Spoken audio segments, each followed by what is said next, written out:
And what I notice time and time again, we've seen this before, is this premise, well, now we're in charge, things will be better. That, you know, now that those rotten Tories are gone and we have the capacity to make change, we can make the country a better place. What's slowly dawning, I think, is that's not enough. So 1 in 10 people are on long-term sickness benefits, so that's 10% of the population, and that has increased by just over 500,000 since 2019. Welcome back to the Institute of Economic Affairs podcast with me, Reem Ibrahim, the IEA's Acting Director of Communications. I'm absolutely delighted to be joined by Tom Clougherty, the IEA's Executive Director, and the Country Manager at Freshwater Strategy, and the IEA's Public Policy Fellow, Matthew Lesh. Welcome back. Thank you for having me. We bring you a current affairs podcast with a difference. We want to get beyond the headlines and tackle the foundational principles that matter to classical liberals. Today, we're going to be discussing long-term sickness benefits, a new essay that attempts to explain why Britain has stagnated. But first, let's talk about Labour Party conference.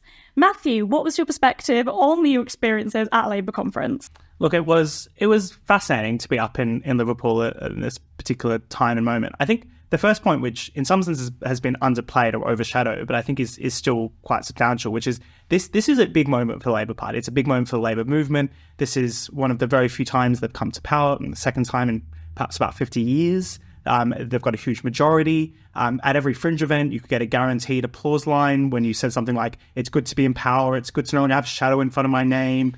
It's good to like, you know, it kind of felt almost very Tory in tone, which is, you know, the almost power for the sake of power. But it is for a movement that has struggled so much and had so much expectation over the last 15 years. That is there.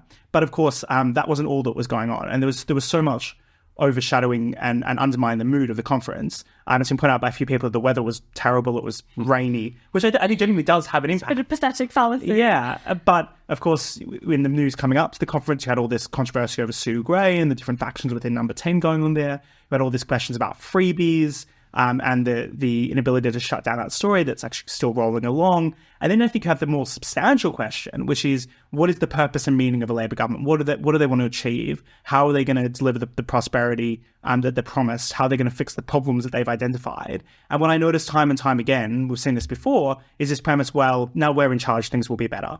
That, you know, now that those rotten Tories are gone and we have the capacity to make change, we can make the country a better place. What's slowly dawning, I think, is that's not enough. Just not being the Tories is not enough. And you need some kind of meaningful plan, meaningful strategy to improve the country. And I think there are bits and pieces there that are good and bits and pieces that are bad. We can go into that a bit more. But it's that sense of, last year it was all anticipation and excitement. This year, you know, the reality is dawning of being in government, of the fact that Keir Starmer's approval ratings have taken quite a vicious dive very quickly. The honeymoon was short, less than a 100-day honeymoon. Let's just stop for a second. So, like, normally a government is still pretty popular. Like, if you compare it to the Australian Labor government, they were pretty popular for like at least 1 to 2 years after they were elected. They were still kind of leading the polls. They're not doing as well now. But in the UK, this government is really struggling because at a fundamental level, the country kicked out the other guys, and Labour with the beneficiaries of that, but what they're going to do with it in power is still an open question. Yeah. It's interesting, I think, with Sir Keir Starmer actually being less popular now than Rishi Sunak so soon later.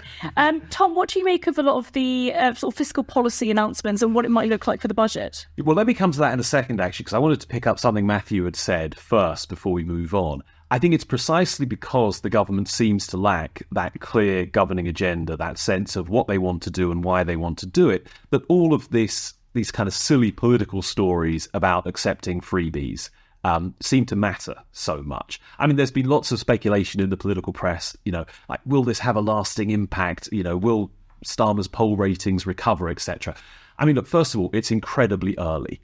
And governments pretty much always run into these kind of headwinds at some point or another. Generally speaking, kind of headwinds. I mean, it is very early. That's true. I think the thing is, though, it's easy to forget that Labour has an absolutely massive majority. So if they had a clear sense of why they were in government and what they were going to do with the enormous power that they have, in a way, you can just brush these things off because you can put in place your policies, you can start passing legislation. You can fire people who leak. You can deselect or remove the whip from MPs who rebel and stuff. it's easy to forget just how powerful this government is. And in a strange way, there's an echo of what we saw with the Conservatives for most of the period since Brexit. That they, certainly since 2019, right, when they had that 80-plus majority, in theory, that is ample in our political system to pretty much do the things you want to do if you can clearly articulate them and if you can keep your people behind you. And yet, they seemed powerless. By the end of Rishi Sunak's administration, I mean, they'd basically given up on policy. I mean, that was the essence of the early election. All of the supposedly very important things that the Prime Minister then wanted to achieve turned out not to matter very much because he called an election he was going to lose. They didn't realise they had any power because they didn't know what to do with their power anymore. And I think you're right. Labour had this idea, we're nice, we're competent, not like the useless, evil Tories, so we'll come in and things will get better. And they're realising, no, actually, it doesn't work that way. You need to have a plan. And it is quite striking. I mean, I often say that the prime ministers that are effective, or the governments that are effective, for good or evil, right, but they tend to come from opposition because they tend to have had that time to get people behind them, to kind of road test their policies, to really work out what they're going to do and come in sort of fresh and with energy. Prime ministers who take over, mid-parliament or whatever, have historically tended to struggle. We've seen plenty of that recently. Somehow, things have got off on the wrong foot for Labour. And in a way, it's quite shocking that that's the case, because I think we all assumed there was a lot more thinking and planning going on in the background that appears to have been the case. And also just on that point, I mean, the sort of comms strategy that the government have seems to be entirely lacking. I mean, the fact that, under the Blair administration, Blair would never announce a policy change until the strategy of how it was to be communicated to the public had already been decided. And yet it seems to be the case, especially with things like the winter fuel allowance, or indeed other policy changes that the government are sort of ensuring that they are not going to back down on. Actually, how that was communicated to the public seems to not have been thought about at all. I think they thought they could run this relatively easy strategy of saying terrible inheritance, huge fiscal black hole. Unfortunately, we have to make these decisions that we don't really want to make. But that's not exactly inspiring or confidence providing, and it doesn't necessarily answer the public's demands in a way which they expected of Labour, which is, Labour are meant to be the squishy, slightly nicer folk who don't cut things like the winter fuel allowance. I think that issue is cut through in a very extreme way. Not to use the classic political cliche of talking to the cab driver, but talking to the cab driver in Liverpool, unprompted. That's what he brought up with me. It was all the politicians are the same. They don't care about working class people like me. I can't believe they're taking away the winter fuel allowance. Like that seems in the same sense of like how Liz Truss got in trouble for cutting the top rate of income tax, cutting a payment that is called the winter fuel allowance, even if we know that it's not particularly fair, even if we know a quarter of a pensioners are millionaires, even if we know that the pension triple lock means that pensioners have done relatively well over the last 15 years, it doesn't really matter because it just kind of sounds bad. And I think Tom's right that it perhaps, you could get away with it as part of a broader narrative, or even if they'd just done it at the budget, right, when there were other things going on. But the fact that it just became this substantial issue. The other issue I think is going on in here with comms, which has hurt them, maybe it hasn't cut through as much yet, but it probably will, is this sense about taking all these freebies and the hypocrisy that entails. Because, of course, they spent so much time having got the Tories for allegations of corruption and inappropriate relations with donors and just being in it for themselves. Now, what I think was going on here was actually a lot of moral licensing. Because the Labour felt that they were better, they weren't the Tories, they're not corrupt, that taking these freebies is fine because it's not really, they're not listening to the influence in the same way the Tories were being influenced and acting corruptly. They didn't properly respond to it to begin with. They didn't shut it down and say, okay, we understand we've made a wrong decision here. They let that story carry on for several days because they have this sense of, well, we're better than the Tories coming out here in their communications. And of course, for the public, it just looks the same. It is just the same kind of behaviour. But it comes across out of touch, doesn't it? And I think especially the fact that Lord Ali had been given a number 10 pass, I think that itself, the information around that, of course we don't know what the reality of those relationships looked like, but it just smells of corruption. The best justification they can use about Lord Ali is he's not actually having much influence. Yeah. Which is ironic, which is he's just a guy who really likes the Labour Party and really likes to donate to the Labour Party. And, maybe perfectly reasonable to make a defence of that fact and say he's a wealthy man. It's not like he's giving them money to get into the House of Lords. He's already in the House of Lords.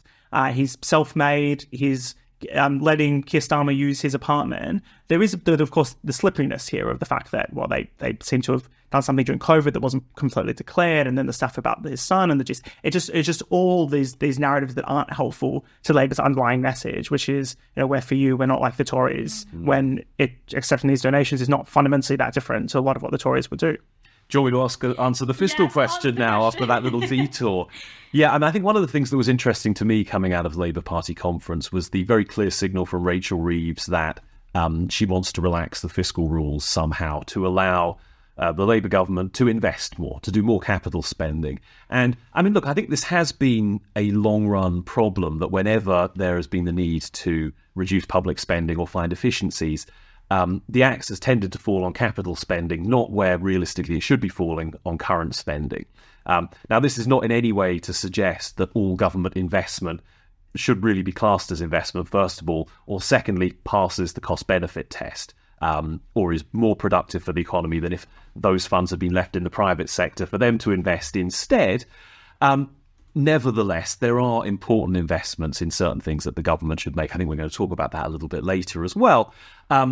And the axe, because of the way our fiscal rules are structured, tends to fall on that rather than trying to reduce the day-to-day running costs of state services, which is, I think, where people should focus. And so clearly there are a few options that the Chancellor and the Treasury are looking at. And these really, I think, revolve around the sort of the supplementary fiscal rule, which is just so ripe for gaming, which is this idea that between the fourth and fifth year of the fiscal forecast, public sector net debt has to be falling as a percentage of GDP. And it's always 4 years out, fourth year going into the fifth year. So you never actually reach it, which is why every chancellor, and this is bipartisan, will have generous funding in the first 2 or 3 years and then pencil in some probably unrealistic spending cuts or spending restraint, at least, that they don't really intend to deliver in the third, fourth, fifth year of that forecast. Now, it makes sense to try and move beyond that, I think. So one option that they're talking about is exempting things like the UK Infrastructure Bank, GB Energy, this new national energy company they've set up, the National Wealth Fund, basically taking these things off the balance sheet and taking their capital spending out of government debt.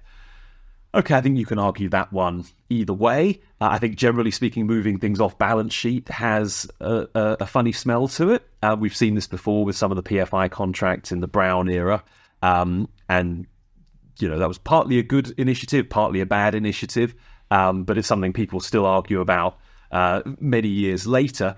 The second option is basically moving on from public sector net debt and focusing on public sector net liabilities.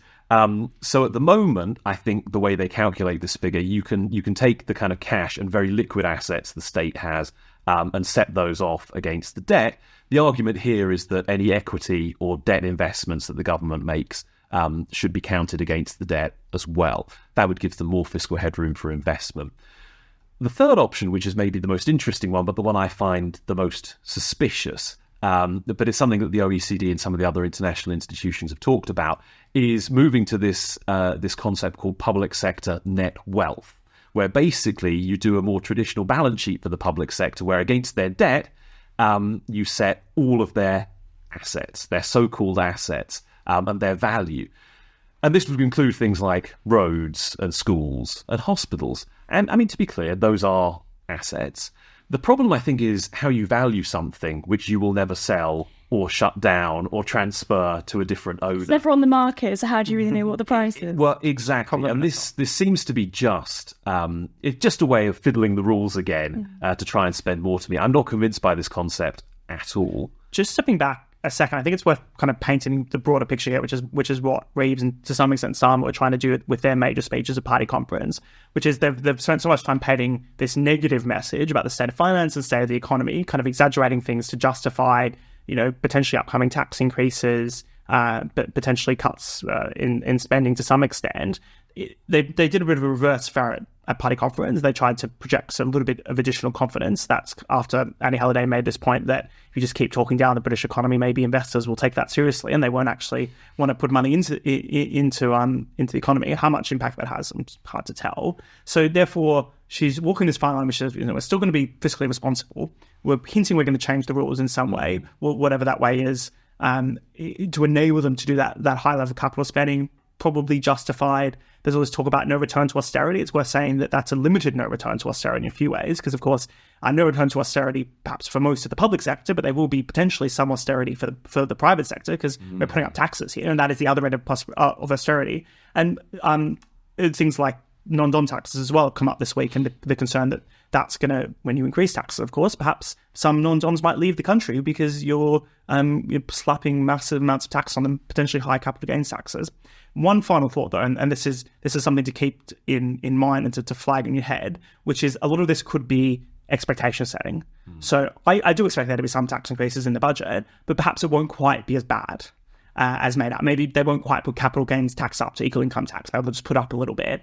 And then on budget day, everyone's like, taxes have gone up, but it's not as much as perhaps we thought they were going to go up. So, and then there might be a few kind of rabbits out of the hat, especially if they play around with the fiscal rules in the way you've said. So I suspect that's what's actually going on here as well, which is it's going to be from a perspective of people who like lower taxes and think businesses should be able to grow. It's not going to be a great budget, but it's not going to be apocalyptically bad. It's just going to be bad as usual.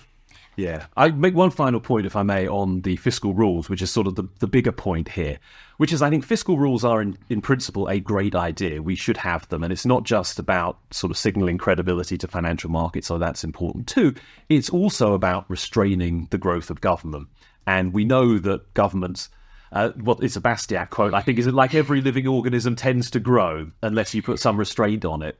And it's law, it's easy for governments to spend, and it's much easier for them to borrow than to tax, and that has some unfortunate long-run effects. I think the problem is that our fiscal rules are essentially junk, and you've seen that from the way they've been constantly redefined and fiddled over the last 14. Well, I mean, frankly, this goes back as long as we've had fiscal rules. Gordon Brown started it, but the Conservatives were enthusiastic followers of that trend. Now, I think if we want a meaningful fiscal rule, it would look something like what Ryan Bourne at Cato, formerly of this parish, has outlined. And it's basically just a spending cap. You cap spending and you tie any growth in spending to the kind of trend in growth of tax revenues. And that makes sure that you keep what you're spending in line with what you're raising. And now maybe you need some sort of supplementary rule to make sure that you're not just constantly cutting capital expenditure and letting things like the health service struggle on without enough machines and with concrete ceilings falling down and so on. You might need that. But the fundamental thing is, I think, and Ryan came up with this having looked at various different fiscal rules in different countries around the world, what's actually worked to restrain the growth of government, what hasn't. And he said just straightforward, simple spending caps based on tax revenue.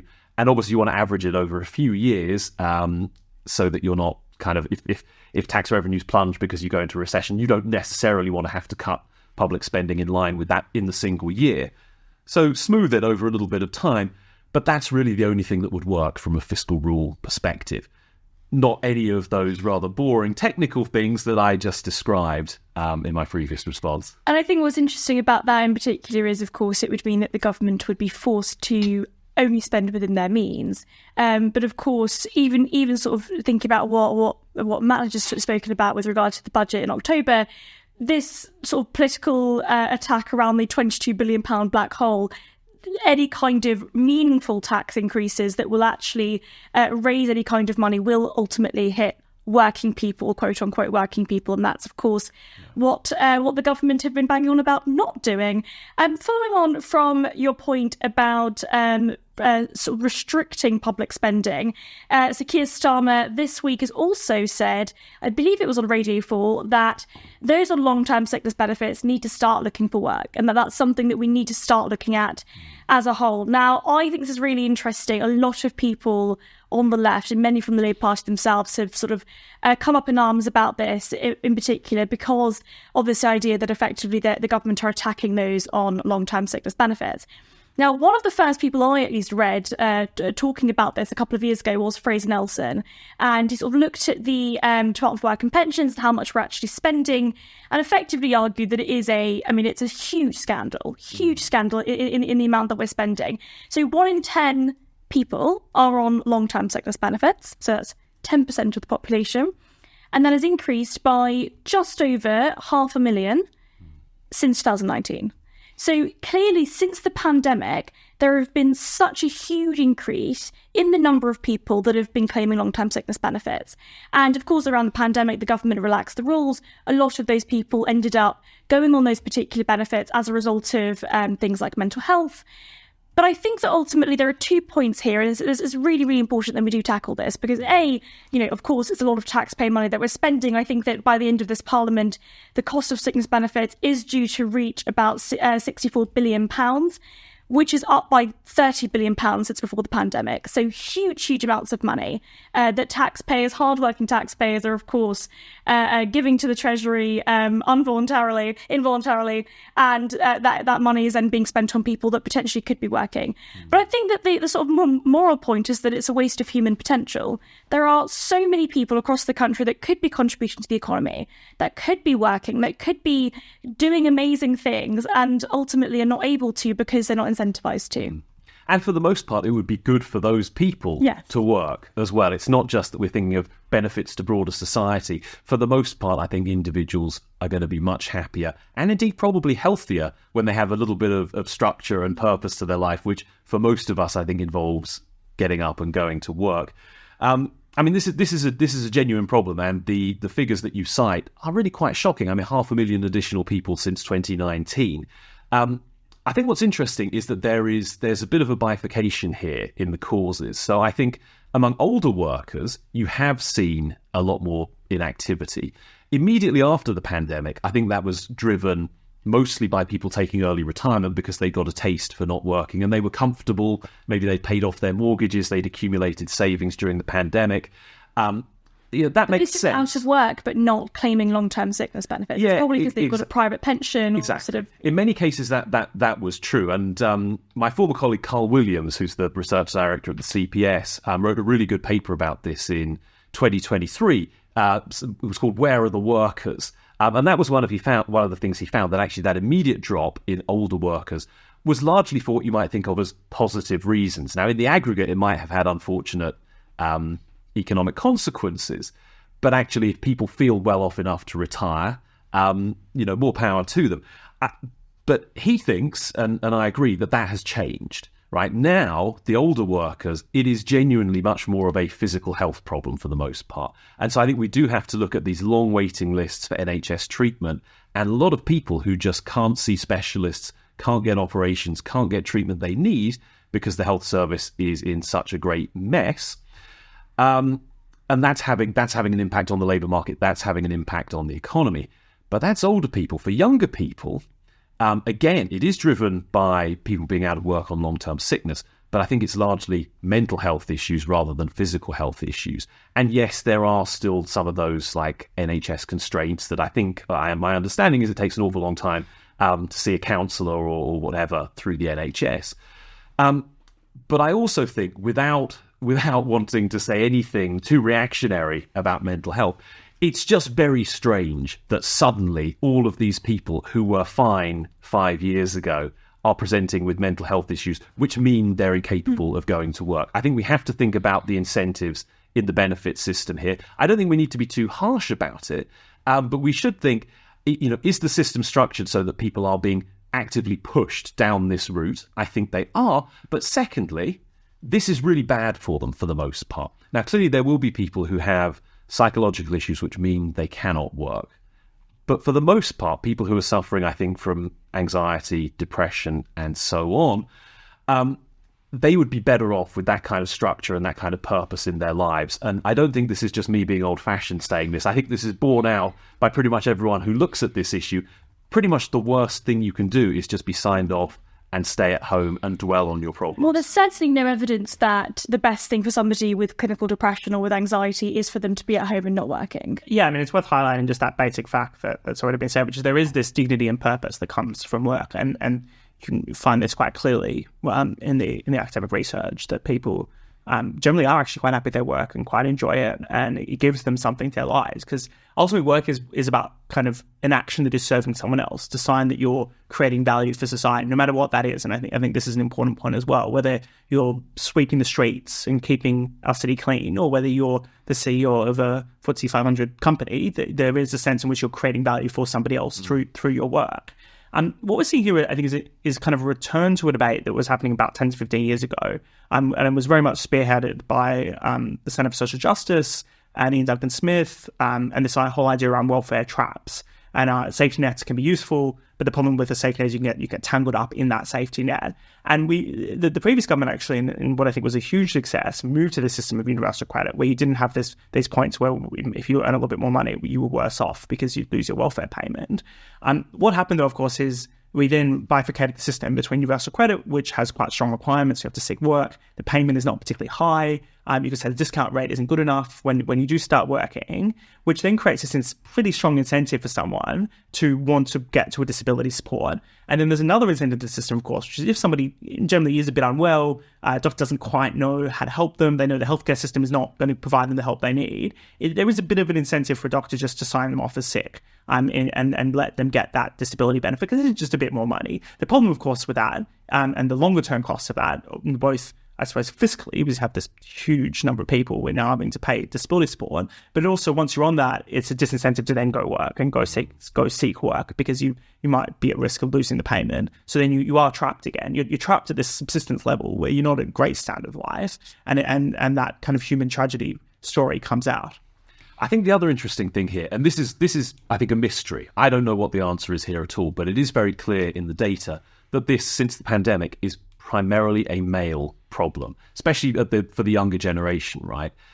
There's a lot of talk about, well, we just need to make childcare cheaper and more accessible so that more women can get back to work. Now, that's a good thing in its own right, if you're doing it the right way, by deregulating and increasing the supply of available childcare, not just pumping up demand through subsidies. But it doesn't seem like that is actually the problem here with labour market inactivity, or at least with the increase in it since the pandemic. It's largely driven by men leaving the workforce. And you have to ask, what is wrong with young men? I don't know. But people like Richard Reeves have written about this, that there does seem to be across, certainly in America, but I think across Western countries and the UK as well, this issue with men falling behind, with dropping out of society, with dropping out of the workforce, probably with sort of abandoning family responsibilities and everything. I don't believe that this is explained by video games just being much better than they used to be. Something weird is going on here that is structural and deep-rooted, and I think it's something that people need to get to the bottom of. I also do think this is an example of culture and economics going hand in hand, where culture is affecting it.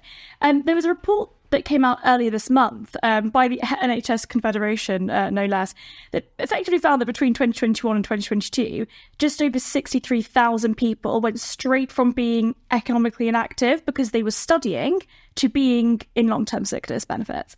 That is incredible. I mean, that is absolutely astronomical. Yeah, you can study one day but can't go to work. But can't go to work the next. I mean, it is absolutely incredible. I mean, of course, again, the reason why they looked at this specifically is because a lot of people are using statistics that look at everybody that's out of work. Now, of course, that includes pensioners or children, or indeed people that are on out of work benefits. But this is just purely looking at people that are, again, one day able to go to education. They're able to learn, but the next day are then being signed off as long-term. And is this people leaving school or people leaving university, or is it both? It's just full-time education to... I think it's long-term sickness benefits. That's basically as well people who have kind of got a life structure, yes. And then and they've got like a reason to get up every morning and do something, and then they kind of just lose track. They kind of fall off the rails there. And in some cases it's probably a genuine issue, but that does sound quite concerning. And it's an effect of post-pandemic, right? So this was an increase in just over 36,000 since 2019. So yeah, this could also be, to some extent, although it would be interesting how universal it is, a kind of post-COVID scarring. Yeah. There is this phenomenon where people who leave education at the start of a recession often struggle to get jobs at that particular moment in time. although it maybe doesn't necessarily apply in this case, but they struggle to get jobs in that particular moment in time, and you can see this throughout their career that their incomes are a bit lower as a result. Maybe there was a sense of like kind of COVID panic, which led to scarring for this particular group. Even if there were perhaps a lot of jobs available at that point, there wasn't exactly a big unemployment in the UK, but it might be some kind of similar phenomenon. But it may be that they completely kind of lost the structure of their daily lives at a kind of crucial point in their education, the stuff where, you know, it really starts to matter when you're doing GCSEs and A-levels and so on. If you're suddenly working from home and your exams are kind of teacher assessed rather than being the kind of national independently examine things, maybe that had an impact. I'm not sure. I wouldn't put too much weight on that. It seems plausible but slightly unconvincing to me. But clearly there are some unanswered questions here that people need to research. Absolutely, yes. And that's the crucial point, that this does need to be looked into. And I think that sort of taking away the sort of immediate politics out of it, but actually in the long term, this is fiscally unsustainable, but also morally, it's a waste of human potential and people that could be contributing. And speaking of economic sustainability and looking at things sort of more broadly in the long term, Ben Southwood, Samuel Hughes and Sam Bowman, friends of this organisation, wrote an essay called Foundations, and it was doing the rounds on X. I think it reached up to about 5 million views altogether. Tom, what do they argue? Yeah, I mean, I think, first of all, it's had an amazing impact, and it's been kind of widely endorsed across the right, but also beyond the right. And I think it's interesting that an essay from current or former free market think tankers has had such broad appeal and such resonance. And you've had everyone from your kind of dyed-in-the-wool Thatcherites or hardcore libertarians through to kind of Mayites like Nick Timothy, or we had Danny Kruger here at the IEA last night. Now, I don't know if he'd describe himself as a Mayite, but he's very much on that communitarian conservative side of things. And he described this essay, Foundations, as a new stepping stone, a reference to the famous John Hoskins kind of, what would be the way to describe it? It was sort of the secret plan or the strategy behind the scenes for the Thatcher government. And he said, you know, this is a new stepping stones. It's also an example of a kind of new fusionism between the individualist strains on the political right and the communitarian ones. Now, I find this fascinating, right? But the thesis, important to get to that. The thesis is basically this, that the UK could catch up economically very rapidly with France, with Germany, even with the United States, if we just stopped preventing investments that would otherwise happen. And in particular, if we made it easier to build housing and infrastructure. And, you know, this is all based around the idea of generating agglomeration effect. So more people are able to move where the economic opportunities are greatest, where productivity is the highest, and there's scope for the greatest job creation. If you can boost mobility through better transport infrastructure. And indeed, I think very importantly in their argument, if you can make energy abundant and cheap and secure and stable, if we can have those things, and the lack of those things is basically a political choice. It is a political choice to make it very difficult to build through the planning system, through judicial review, through all kinds of other discretionary bureaucratic nonsense that we indulge in this country. If we were able to fix those foundations, and this is the point of the title, I think, and then we could rapidly catch up. Now, it's not to say that we would suddenly be at the forefront of every aspect of economic advancement. We're not going to suddenly be like Silicon Valley because we fixed the planning system. But we can jump ahead quite dramatically just by getting out of our own way. That's sort of the fundamental thesis here. And I think there are a couple of... The one particularly interesting angle to pick up on this, because it relates back to what we were talking about with Rachel Reeves and the government probably relaxing their fiscal rules to allow more government capital spending. So I think on the left, on the Labour side, generally the argument will be we've got low investment, so we need the public sector to invest more to get growth up. There may be something limited in that, but for the most part, I think it's wrong, right? Let the public sector, let the private sector invest. They will do it more productively. Follow price signals, not political imperatives. On the other hand, with Conservatives, how many times over the last 14 years did we hear something about unlocking capital in pension funds being the kind of silver bullet that would fix everything? and this idea that pension funds are perversely not investing enough in UK long-term assets or UK equities or whatever. And I think there are probably some regulatory problems around pension funds which are maybe suboptimal. But that's not really the answer to this question either. Both the left and the right, I think, up until now have been answering this investment question. And we clearly do have a long-run lack of investment compared with most other big economies. But the left and the right have both been answering that question by saying there's something that the government needs to proactively do to get investment going and to get growth back. And these guys are saying, I think rightly, look at all the investment that we are preventing, that we are choosing to stop from happening. And I think their kind of refrain on social media has just been, why don't we try not banning investment first and see how far that takes us? It's an absolutely brilliant essay. And I do think what's really interesting in particular is that they do sort of identify challenges that we've had in the past.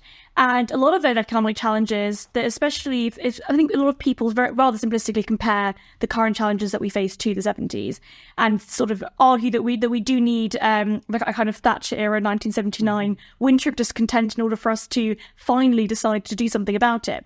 But what Foundations does identify is that back then a lot of the challenges were huge public services that needed to be privatised, that were effectively government-owned, and they were failing and they sort of underinvestment by the public sector into the water, into the transport system, et cetera, et cetera. And railways, I think, is a really good example of that, right? That effectively there was that underinvestment because the government didn't have the incentive to do so. I mean, any kind of public spending, any particular organisation within the public sector is competing with other budgets in the public sector. And so effectively they have to, it's more so a political choice. I'll say this point is still not particularly well understood on the left. I did get into an argument with someone at Labour Party conference, as much as I try not to argue with around the People Labour Party conference about the water system and the evils of private ownership. And there is no sense or note of history here, which is that there was not great investment into these public assets prior to privatisation. That in itself was a big issue, and the state isn't very good at investing.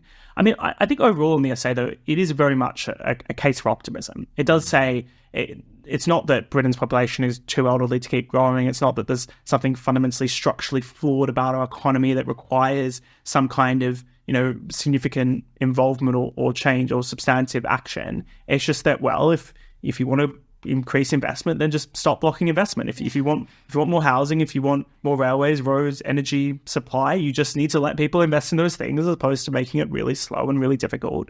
I think it's a challenge. It's a challenge to the Labour government. It's a challenge to the Tories. But, the Tories spoke rhetorically well about this at many points of the last 15 years, but didn't manage to act on the ground. And then going back to the political point here, kind of start of our discussion all the way around, which is Labour will succeed or fail ultimately on whether or not the ultimate political question of whether people feel better off in 5 years' time. And they won't care that much about why they feel better or worse off. The winter fuel allowance won't matter that much, the being cut, nor will it really matter at all what freebies Keir Starmer accepted, or at least none of that will matter if people feel better off. And I think in terms of where the new government's heading in this kind of agenda, there are some green shoots, there are some things to be excited about. There was this announcement this week about passport kind of planning reform, kind of some kind of zonal system, at the very least, for part of the planning system, particularly on perhaps grey belt or whatever else it may be. Whether or not that works is still an open question, whether or not there's still enough other planning issues that aren't resolved. On the other side of that, though, of course, this Labour government thinks that to achieve growth, they need to be more interventionist, and that is their mood. Still a lot of talk about industrial policy and the state directing investment into certain areas. Not entirely clear what they think $6 billion in the multi-trillion-pound UK economy is going to achieve, but they seem to have a lot of hope in or faith in their own capacity to drive growth. And the other one here as well, which we haven't talked about yet, but could have a massive economic impact, is the labour market regulation side of things. They are under a lot of pressure from the labour movement. The kind of, I think the socialist left in the Labour Party is pretty much dead or very much dying. I went along to one fringe event on Palestine. It was very sparsely attended, but I went to another fringe event, which was kind of the labour union movement, and that was very heavily attended. They're very aggressive. They want to push the government in that direction. And it's going to be undermining another foundation of the British economy if we start regulating our labour market like France. France is okay; they can regulate the labour market a lot because they can build everything and they can be prosperous in other ways. One of the UK's classic advantages was the fact that we had a relatively liberal labour market, and we have relatively low youth unemployment compared to France, Spain, Italy. If we lose that, it's going to be pretty negative consequences and pretty high cost to business. And I think the clear point to make there on unions specifically, I mean, I think there was a Labour minister that was saying this week that we need more unions in every single workplace.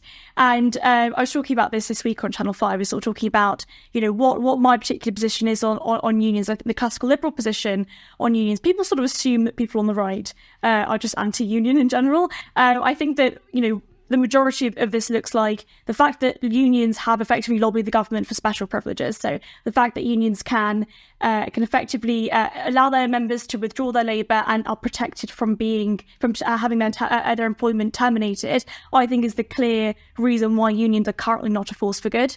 And actually, if we're looking at this on the flip side, a lot of other countries that have more limited regulation around what unions are allowed to do in terms of that protection, but unions and employees can negotiate more freely, that they're able to do that slightly differently. I think it's also important on unions to make this point.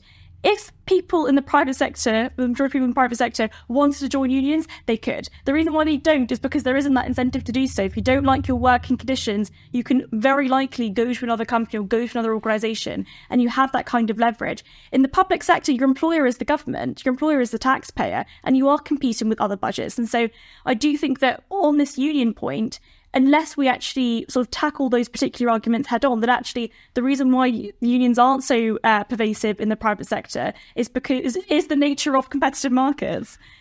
Absolutely. Can I raise one more thing from the Foundation's essay, which I think is interesting? Just we don't need to go into great detail on it, but it's an argument I hadn't seen before, and it's only a small part of a much longer essay.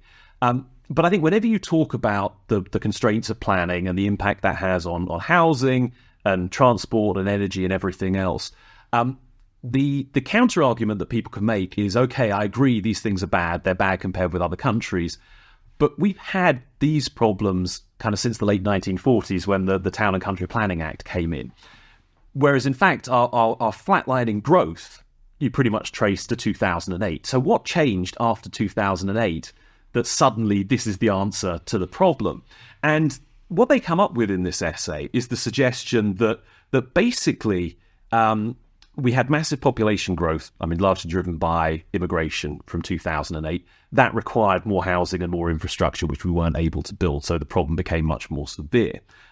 They suggest that over this period we've really embarked in a big way on the green transition, which again requires a lot of investment in infrastructure and power transmission and everything else, and that's been more difficult than it needed to be.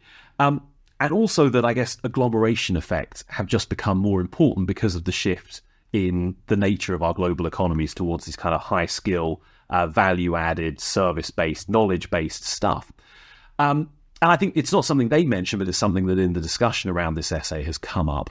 Maybe some changes from Blair onwards, constitutionally and legally, around the Supreme Court, around judicial review, around the Our House Convention and all of these kind of things. Maybe these have just made it that much easier for the people who want to block development to interfere and to block it. And I think this is all true insofar as it goes. I'm just not sure it can fully explain that before and after 2018. I think there has to be something more. And I think we probably have to look at the changes we made to financial regulation. Yeah, I was going to make this point, which is you could make another argument here, which is all those things kind of are coming to a head slowly, particularly as post kind of 2000, you have, back to 90s and as well, you have people moving to London, and therefore the amalgamation effects start to matter more. And we're not putting the housing in the cities where it needs to be. You could say that maybe that in some senses was hidden pre-2007, like all these issues were to some extent hidden because of the big boom in financial services, which were you speak to anyone who works at a bank, they will tell you the culture significantly changed along with the regulatory kind of risk expectation change post-2007. So we regulate the financial services sector and we changed the culture of the financial services sector. Now, you could say that's actually a good thing because they were taking too much risk, and you got 2007, 2008, and you had this crisis, and therefore, we do want them to take less risk. But then the problem, of course, with that is they're taking less risk, and then you get less of an economic reward for it. And what maybe was propping up the UK economy despite all these other problems. And you can say say the French are propped up because they have their foundations right. Maybe perhaps we were propped up because we have financial services right, or we had a lot of risk-taking financial services. So we lost something that was propping us up, and therefore everything else comes to bind. So I guess you could do one of two things now. We give you an offer here. You can go to pre-2007 financial sector culture, or you can allow us to build some houses. Either might work. Either will help to some extent. I have economic growth, and why not a bit of both? Well, not necessarily the culture of financial services, but I mean certainly trying to recapture some of that risk-taking and that dynamism, and not tie the whole thing up in red tape. I mean, after all this whole debate about the financial crisis, I think probably where you land on how appropriate the regulatory response was, to a certain extent, will depend on how much you think monetary authorities were fundamentally at fault for turning what could have been a garden variety liquidity crisis into something much more significant. And personally, I lean on the side that the Fed, the Bank of England, the ECB, made some pretty catastrophic mistakes in the wake of the financial crisis, which did turn something which could have been fairly easily dealt with into something which potentially had kind of long-term generational effects. But of course, that's a bit of an open question. Nevertheless, I think Foundation is absolutely fantastic. I mean, it's a great read, and if people haven't read it, I think it's ukfoundations.co online. Very nicely designed website as well, by the way. Read it, it's great. But I also think there may be more to this question of post-2008 stagnation than they fully address. There is definitely more, but I think that what's really interesting and what I love about it is that there is this kind of optimistic note. And I think that it's a nice optimistic note to end on, but also I think that just looking to the future, there are things that can be done, and Britain is not going to be broken forever if we are to make these changes. Tom? Matthew, thank you so much for joining us today on the IEA podcast, and thank you to all of you for listening. If you are interested in learning more about the IEA's research, head over to iea.org.uk.